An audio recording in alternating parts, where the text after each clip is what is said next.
ಅನೇಕರು ಈ ಸುಸೈಡ್ ಬಗ್ಗೆ ಮಾತಾಡಬೇಕಾದ್ರೆ ಸಾಯೋದಕ್ಕಿರುವ ಧೈರ್ಯದಲ್ಲಿ ಒಂದೇ 1% ಧೈರ್ಯ ಬದುಕೋದಕ್ಕೆ ಬಳಸ್ಬಿಟ್ರೆ ಅವರು ಸಾಧಿಸೋ ಯಶಸ್ಸು ಎಷ್ಟು ದೊಡ್ಡದಾಗಿರುತ್ತೆ ಗೊತ್ತಾ ಅನ್ನೋದನ್ನ ಕೇಳೇ ಇದ್ದೀರಿ.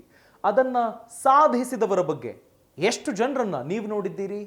ಅಂಥ ಒಬ್ಬ ಅದ್ಭುತ ಸಾಧಕರ ಕುರಿತು ಇವತ್ತು ನಾನು ನಿಮಗೆ ತಿಳಿಸ್ಕೊಡ್ತೀನಿ.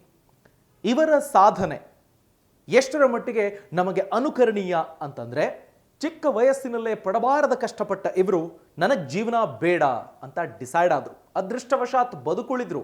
ಆ ಬಳಿಕ ಇವರು ತಿರುಗಿ ನೋಡಿದ್ದೇ ಇಲ್ಲ. ಒಂದು ಹಂತದಲ್ಲಿ ಬರೀ ₹2 ಕೂಲಿಗಾಗಿ ಕೆಲಸ ಮಾಡ್ತಿದ್ದ ಈ ಸಾಧಕರು ಈಗ 2,000 ಕೋಟಿ ಮೌಲ್ಯದ ಕಂಪನಿ ಕಟ್ಟಿದ್ದಾರೆ. ಕಮಾನಿ ಟ್ಯೂಬ್ಸ್ ಅನ್ನೋ ಕಂಪನಿ ಬಗ್ಗೆ ನೀವು ಕೇಳಿದ್ರೆ ಇವರ ಪರಿಚಯ ನಿಮಗಿದ್ದೇ ಇರುತ್ತೆ. ಈ ಕಮಾನಿ ಟ್ಯೂಬ್ಸ್ ಅನ್ನೋ ಕಂಪನಿ ಸಾಮಾನ್ಯ ವ್ಯಕ್ತಿ ಸ್ಥಾಪಿಸಿದ್ದಲ್ಲ, ದೊಡ್ಡ ಮಟ್ಟದಲ್ಲಿ ಉದ್ಯಮ ಕ್ಷೇತ್ರದಲ್ಲಿ ಗುರುತಿಸಿಕೊಂಡಿದ್ದ ಕಂಪನಿನೇ ಆಗಿತ್ತು. ಆದರೆ ಸಾಲದ ಸುಳಿಯಲ್ಲಿ ಸಿಕ್ಕಾಕೊಂಡು ಲಿಕ್ವಿಡೇಷನ್ ಪ್ರಾಸೆಸ್ಗೆ ಹೋಗಿದ್ದ ಕಂಪನಿಯನ್ನ ಕೊಂಡುಕೊಂಡು ಅಲ್ಲಿದ್ದ ಸಾಲವನ್ನು ತೀರಿಸಿ ಅಲ್ಲಿದ್ದ ಎಲ್ಲ ಕೆಲಸಗಾರರಿಗೂ ಅವರ ಕುಟುಂಬದ ಭದ್ರತೆ, ಕೆಲಸದ ಭದ್ರತೆ ಇದೆಲ್ಲವನ್ನೂ ಕಾಪಾಡಿ ಈಗ 2,000 ಕೋಟಿ ಮೌಲ್ಯದ ಕಂಪನಿಯನ್ನಾಗಿಸಿದ್ದಾರೆ. ಈ ಸಾಧಕರ ಹೆಸರು ಕಲ್ಪನಾ ಸರೋಜ್. ಇವರ ಈ ಪ್ರೊಫೆಷನಲಿಸಂ, ಅನ್ಯಾಯದ ವಿರುದ್ಧ ನಿಂತು ಹೋರಾಡಿ ಗೆಲ್ಲೋದನ್ನ ಇವರು ಕರಗತ ಮಾಡ್ಕೊಂಡು ಬಿಟ್ಟಿದ್ದಾರೆ. ಆ ಕಾರಣಕ್ಕೇನೆ ಉದ್ಯಮ ಕ್ಷೇತ್ರಕ್ಕೆ ಇವರು ಸಲ್ಲಿಸಿರುವ ಕೊಡುಗೆಯನ್ನು ಗಮನಿಸಿ 2013ರಲ್ಲಿ ಪದ್ಮಶ್ರೀ ಗೌರವ ಇವರಿಗೆ ಸಂದಿದೆ. ಸೊ ಈ ಕಲ್ಪನಾ ಸರೋಜ್ ಅವರಿಂದ ನಾವು ಕಲಿಯಬೇಕಾದ್ದು ಏನು? ಒಬ್ಬ ಉದ್ಯಮಿ ಅನ್ನೋದಕ್ಕಿಂತ ಹೆಚ್ಚಾಗಿ ಜೀವನ ಪ್ರೀತಿ, ಬದುಕಲ್ಲಿ ಏನೂ ಇಲ್ಲ ಎಲ್ಲ ಮುಗ್ದೋಯ್ತು ಅಂತ ಅಂದುಕೊಳ್ಳೋರು ಎಷ್ಟರ ಮಟ್ಟಿಗೆ ಬೆಳೆಯಬಹುದು ಅನ್ನೋ ಛಲದ ದ್ಯೋತಕವಾಗಿ ನಾವಿವರನ್ನ ಕಾಣಬಹುದು. ಸೊ ಕಮಾನಿ ಟ್ಯೂಬ್ಸ್ನ ಚೇರ್ಪರ್ಸನ್ ಕಲ್ಪನಾ ಸರೋಜ್ ಅವರ ಬಗ್ಗೆ ಈ ವಿಡಿಯೋದಲ್ಲಿ ತಿಳ್ಕೊಳ್ಳೋಣ. ನಮಸ್ಕಾರ, ನಾನು ಅಭಿಷೇಕ್ ರಾಮಪ್ಪ. ಕಲ್ಪನಾ ಸರೋಜ್ ಅವರು ಹುಟ್ಟಿದ್ದು 1961ರಲ್ಲಿ ಮಹಾರಾಷ್ಟ್ರದ ಒಂದು ಪುಟ್ಟ ಗ್ರಾಮದಲ್ಲಿ. ಅವರ ತಂದೆ ಪೊಲೀಸ್ ಕಾನ್ಸ್ಟೇಬಲ್ ಆಗಿದ್ರು. ಒಟ್ಟು 5 ಜನ ಮಕ್ಕಳಲ್ಲಿ ಕಲ್ಪನಾ ಸರೋಜ್ ಮೊದಲನೆಯವರು. ಒಟ್ಟು 3 ಜನ ಹೆಣ್ಣುಮಕ್ಕಳು, 2 ತಮ್ಮಂದಿರ ಜವಾಬ್ದಾರಿ ಅವರ ತಂದೆ ಮೇಲಿತ್ತು. ಬಹಳ ಕಷ್ಟದ ಜೀವನವನ್ನು ನಡೆಸ್ತಾ ಇದ್ರು. ಹೀಗಿದ್ದು ಆಗಿನ ಸಂದರ್ಭದಲ್ಲಿ ಚೈಲ್ಡ್ ಮ್ಯಾರೇಜ್ ಅನ್ನೋದು ಸರ್ವೇ ಸಾಮಾನ್ಯವಾಗಿ ಆಗ್ತಿದ್ದ ಸಂಗತಿಯಾಗಿತ್ತು. ಹೀಗಾಗಿ 12 ವರ್ಷದ ಪುಟ್ಟ ಬಾಲಕಿ ಕಲ್ಪನಾರನ್ನ ಮದುವೆ ಮಾಡಿ ಕಳಿಸಲಾಯಿತು. ಅದು ಎಲ್ಲಿಗೆ? ಮುಂಬೈನ ಯಾವುದೋ ಒಂದು ಸ್ಲಮ್ ಅವರು ವಾಸಿಸುವ ಜಾಗ ಆಗಿಬಿಟ್ಟಿತ್ತು. ಗಂಡನ ಮನೆಯಲ್ಲಿ ಸಿಕ್ಕಾಪಟ್ಟೆ ಹಿಂಸೆಯನ್ನ ಅನುಭವಿಸಿ ಹರಿದ ಬಟ್ಟೆಯಲ್ಲಿ ಜೀವನವನ್ನು ದೂಡ್ತಾ ಇದ್ದ ಇವರನ್ನ ಒಮ್ಮೆ ಕಂಡ ಅವರ ತಂದೆ, ಇದೇನು ಹೀಗಾಯ್ತಲ್ಲ, ಇಲ್ಲ ಈ ಥರದ ಜೀವನ ಬೇಡವೇ ಬೇಡ ಅಂತ ತನ್ನ 16ನೇ ವಯಸ್ಸಿನಲ್ಲಿದ್ದ ಕಲ್ಪನಾರನ್ನ ವಾಪಸ್ ಕರ್ಕೊಂಡು ಬಂದರು. ಹೊಸ ಜೀವನವನ್ನು ಕಟ್ಟಿಕೋ ಮಗಳೇ ಅಂತ ಅವರಿಗೆ ಮುಂದಿನ ಹಾದಿಯನ್ನು ತೋರಿದ್ರು. ಆದರೆ ಸಮಾಜ ಅಷ್ಟು ಸುಲಭಕ್ಕೆ ಕಲ್ಪನಾ ಸರೋಜರನ್ನ ಒಪ್ಪಿಕೊಳ್ಳಲಿಲ್ಲ. ಶಾಲೆಗೆ ಹೋಗೋಣ ಅಂದರೆ ಚುಚ್ಚು ಮಾತುಗಳು, ಸಮಾಜದಲ್ಲೂ ಚುಚ್ಚು ಮಾತು, ಕೆಲಸಕ್ಕೆ ಹೋಗೋಣ ಅಂದ್ರೂ ಆಗದಂತಹ ಪರಿಸ್ಥಿತಿ. ಹೀಗಿದ್ದಾಗ 16 ವರ್ಷದ ಕಲ್ಪನಾ ಸರೋಜ್ ಮುಂಬೈಗೆ ತಲುಪಿದ್ರು. ನೆನಪಿರ್ಲಿ, ಮುಂಬೈಗೆ ಹೋದಾಗ 16 ವರ್ಷ, ಜೀವನ ಏನು ಅಂತ ಗೊತ್ತಿಲ್ಲ, ಏನು ಮಾಡಬೇಕು ಅಂತ ದಾರಿ ತೋಚ್ತಾ ಇರಲಿಲ್ಲ. ಆದರೆ ಈಗ ಕಲ್ಪನಾ ಅವರು ನಡೆಸ್ತಿರುವ ಕಂಪನಿಯ ಹೆಸರಲ್ಲಿ 2 ರಸ್ತೆ ಇದೆ ಮುಂಬೈನಲ್ಲಿ, 2,000 ಕೋಟಿ ಬೆಲೆ ಬಾಳುತ್ತೆ. ಸೊ ಹೀಗೆ 16ನೇ ವಯಸ್ಸಿಗೆ ಮುಂಬೈಗೆ ಬಂದ ಕಲ್ಪನಾ ಸರೋಜ್ ತನ್ನ ಚಿಕ್ಕಪ್ಪನ ಮನೆಯಲ್ಲಿ ಉಳ್ಕೊಳ್ಳೋ ಪ್ಲಾನ್ ಅನ್ನು ಮಾಡಿಕೊಂಡು ಅಲ್ಲೇ ತನ್ನ ದುಡಿಮೆಯನ್ನ ಆರಂಭಿಸಿದ್ರು. ಮೊದಲಿಗೆ ಒಂದು ಟೈಲರ್ ಶಾಪ್ನಲ್ಲಿ ಕೆಲಸಕ್ಕೆ ಸೇರಿಕೊಂಡ್ರು. ದಿನದ ಕೂಲಿ ₹2. ಅವರಿಗೆ ಆ ಬಳಿಕ ಕಲಿಕೆಯ ಉತ್ಸಾಹ ಎಷ್ಟಿತ್ತು ಅಂತಂದ್ರೆ, ಅಲ್ಲೇ 1-2 ತಿಂಗಳಲ್ಲಿ ಒಂದು ಪವರ್ ಮಷೀನ್ ಅನ್ನ ಹ್ಯಾಂಡಲ್ ಮಾಡೋ ಮಟ್ಟಿಗೆ ಅವರು ಚಾಕಚಕ್ಯತೆಯನ್ನು ಗಳಿಸಿಕೊಂಡ್ರು. ಹೀಗೆ ಮುಂದುವರಿತಾ ಸರ್ಕಾರದಿಂದ ಇರುವ ಸೌಲಭ್ಯಗಳು ಎಲ್ಲರಿಗೂ ಸಿಗುವಂತಾಗಬೇಕು ಅನ್ನೋದನ್ನ ಯೋಚನೆ ಮಾಡ್ತಾ ಇದ್ರು ಅವರು.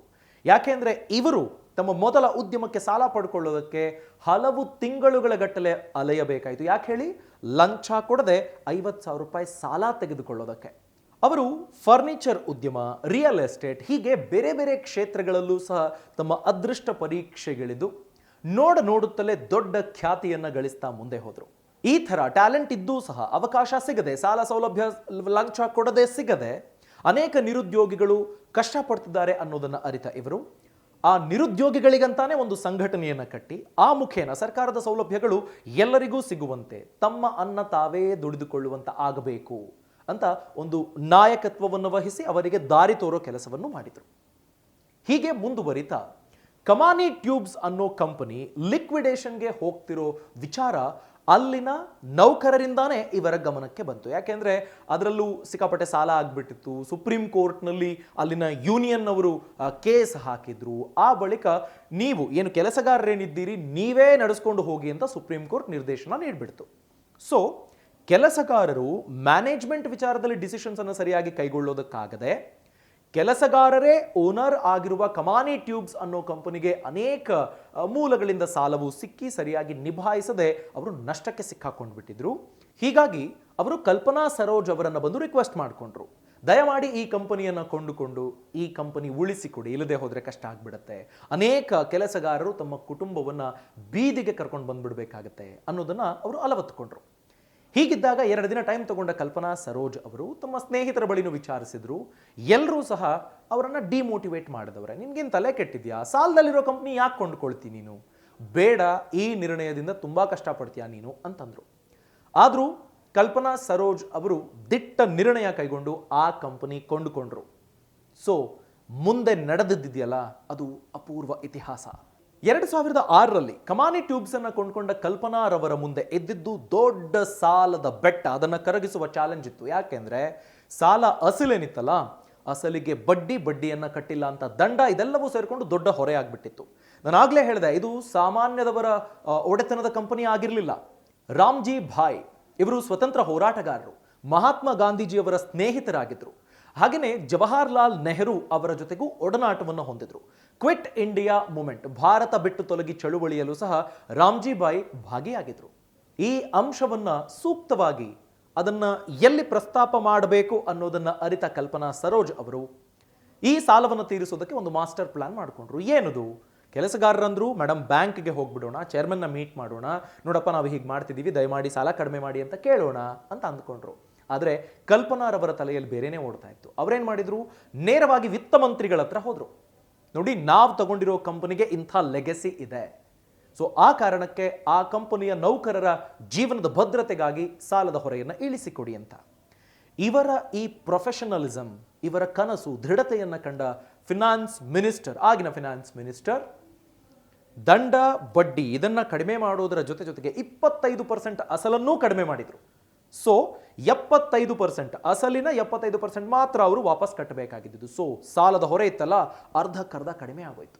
ಹೀಗೆ ಸಾಲದ ಹೊರೆಯನ್ನ ಇಳಿಸುವ ಮುಖೇನ ಒಂದು ರೀತಿಯಾದ ರಾಜತಾಂತ್ರಿಕ ನಡೆಯಲ್ಲಿ ಗೆಲುವನ್ನ ಗಳಿಸಿದಂತಹ ಕಲ್ಪನಾ ಸರೋಜ್ ಆ ಗೆಲುವಿನ ಬುನಾದಿಯ ಮೇಲೆ ಉದ್ಯಮ ಕ್ಷೇತ್ರದಲ್ಲಿ ಇನ್ನಿಲ್ಲದಂತಹ ಮೈಲುಗಲ್ಲುಗಳನ್ನು ಸ್ಥಾಪಿಸ್ತಾ ಮುಂದೆ ಸಾಗಿದ್ರು. ಯಾಕೆ ಅಂದ್ರೆ ಅವರು ಬರೀ ಕಂಪನಿಯ ಓನರ್ ಅಥವಾ ಚೇರ್ಮನ್ ಆಗಿರಲಿಲ್ಲ. ಅವರು ವ್ಯಾಜ್ಯಗಳು ಅಂತ ಬಂದಾಗ ಲಾಯರ್ ಆಗಿದ್ರು, ಬಿಸ್ನೆಸ್ ಅಂತ ಬಂದಾಗ ಒಬ್ಬ ಚಾರ್ಟರ್ಡ್ ಅಕೌಂಟೆಂಟ್ಗಿಂತ ಏನು ಕಡಿಮೆ ಇರಲಿಲ್ಲ. ಅವರಿಗೂ ಇನ್ನು ಮಿಕ್ಕವರಂತೆ ಯಶಸ್ಸು ಸಾಧಿಸೋ ಹಂಬಲ ಇತ್ತು, ಆದರೆ ಓದಿನ ಸಾಥ್ ಅವರಿಗೆ ಸಿಕ್ಕಿರಲಿಲ್ಲ. ಹಾಗಂತ ಅವರ ಅನುಭವದಿಂದ ಕಲಿತ ಪಾಠವೇನೆ ಆ ಕಂಪನಿಯನ್ನು ಉಳಿಸುವುದಕ್ಕೆ ಸಹಾಯಕವಾಗಿದ್ದು. ಇಷ್ಟೇ ಅಲ್ಲ, ಒಮ್ಮೆ ಲಂಡನ್ಗೆ ಹೋಗಿದ್ದಾಗ ಕಲ್ಪನಾ ಸರೋಜ್ ಅವರ ಕಣ್ಣಿಗೆ ಅಲ್ಲಿ ಬಾಬಾ ಸಾಹೇಬ್ ಅಂಬೇಡ್ಕರ್ ಅವರು ವಾಸವಿದ್ದ ಒಂದು ಮನೆ ಮಾರಾಟಕ್ಕಿದೆ ಅನ್ನೋ ವಿಚಾರ ಗೊತ್ತಾಯಿತು. ಅದನ್ನು ಗಮನಿಸಿದ ಅವರು ಈ ಪಾರಂಪರಿಕ ಬಿಲ್ಡಿಂಗ್ ಅನ್ನ ಯಾಕೆ ನಮ್ಮ ಸರ್ಕಾರ ಕೊಂಡುಕೊಳ್ಬಾರದು ಅನ್ನೋದ್ರ ಬಗ್ಗೆ ಯೋಚನೆ ಮಾಡಿದ್ರು. ವಾಪಸ್ ಬಂದವರೇ ಪ್ರಧಾನಮಂತ್ರಿಯವರ ಮಟ್ಟಿಗೆ ಅಧಿಕಾರಿಗಳನ್ನ ಕೇಳಿಕೊಂಡ್ರು, ಹಲವು ತಿಂಗಳು ಫಾಲೋ ಅಪ್ ಮಾಡಿದ್ರು, ಏನು ಯೂಸ್ ಆಗಲಿಲ್ಲ. ನೇರವಾಗಿ ಪ್ರಧಾನಮಂತ್ರಿಯವರ ಅಪಾಯಿಂಟ್ಮೆಂಟ್ ಅನ್ನ ಪಡ್ಕೊಂಡು ಇದನ್ನ ಅವರ ಗಮನಕ್ಕೆ ತಂದ್ರು. ನೋಡಿ, ಹೀಗಿದೆ ಅನ್ನೋ ವಿಚಾರದ ಬಗ್ಗೆ. ಅವರು ಹಾಗಾದ್ರೆ ಕೊಂಡ್ಕೊಳ್ಬಹುದಲ್ವಾ, ತಪ್ಪೇನಿದೆ, ಎಷ್ಟಾಗತ್ತೆ? ಆಗ 40 ಕೋಟಿ ಅನ್ನೋ ಮೊತ್ತ ನಮಗೆ ದೊಡ್ಡದು ಅಂತ ಅನಿಸಿದ್ರು, ಸರ್ಕಾರಕ್ಕದು ದೊಡ್ಡ ಮೊತ್ತ ಏನಲ್ಲ. ಹೀಗಾಗಿ ಅಜಿತ್ ಧೋವಲ್ ಅವರನ್ನು ಭೇಟಿ ಮಾಡಿ ಅವರ ಗಮನಕ್ಕೂ ತಂದು ಕಲ್ಪನಾ ಸರೋಜ್ ಅವರ ಈ ಸತತ ಪ್ರಯತ್ನದಿಂದ ಅಂಬೇಡ್ಕರ್ ಅವರು ಲಂಡನ್ನಲ್ಲಿದ್ದುಕೊಂಡು 6 ವರ್ಷದ ಒಂದು ಕೋರ್ಸನ್ನು 2 ವರ್ಷಕ್ಕೆ ಪೂರೈಕೆ ಮಾಡೋದಕ್ಕೆ ಬಳಸ್ಕೊಂಡಿದ್ರಲ್ಲ ಮನೆ, ಆ ಮನೆ ನಮ್ಮ ಸರ್ಕಾರ ಕೊಂಡುಕೊಂಡಿದೆ. ಆ ಲೆಗಸಿಯನ್ನು ನಾವು ಕಾಪಾಡಿಕೊಂಡಿದ್ದೀವಿ. ಹೀಗೆ ಅವರು ನೊಂದವರ ನೋವಿಗೆ ಮಿಡಿಯುವ, ತನ್ನಂತೆ ಯಾರೂ ಕಷ್ಟಪಡಬಾರ್ದು ಅನ್ನೋ ಕಾರಣಕ್ಕಾಗಿ ಕಾನೂನಿನ ಸಹಾಯ ಯಾರಿಗೆ ಸಿಕ್ಕಿಲ್ಲ ಅಂಥವರಿಗೆ ಕಾನೂನಿನ ಸಹಾಯ ತಲುಪಿಸುವ, ಕಾರ್ಮಿಕರು ಅಂತ ಬಂದಾಗ ಅವರ ಕಷ್ಟವನ್ನು ಆಲಿಸುವ, ಇದೆಲ್ಲವನ್ನೂ ಪರಿಗಣಿಸಿ ಆ ನಂತರದಲ್ಲಿ ಇಡೀ ಸಮಾಜದ ಜೊತೆಗೊಂದು ಒಡನಾಟ ಇಟ್ಕೊಂಡು ಈ ಸಮಸ್ಯೆಗಳನ್ನು ಸಾಲ್ವ್ ಮಾಡೋದಕ್ಕೆ ಬೇಕಾಗಿರುವ ರಾಜತಾಂತ್ರಿಕ ನಿಪುಣತೆಯನ್ನು ಮೈಗೂಡಿಸಿಕೊಂಡು ಉದ್ಯಮ ಸಾಮ್ರಾಜ್ಯದಲ್ಲಿ ದೊಡ್ಡ ಹೆಸರನ್ನು ಗಳಿಸಿದ್ದಾರೆ.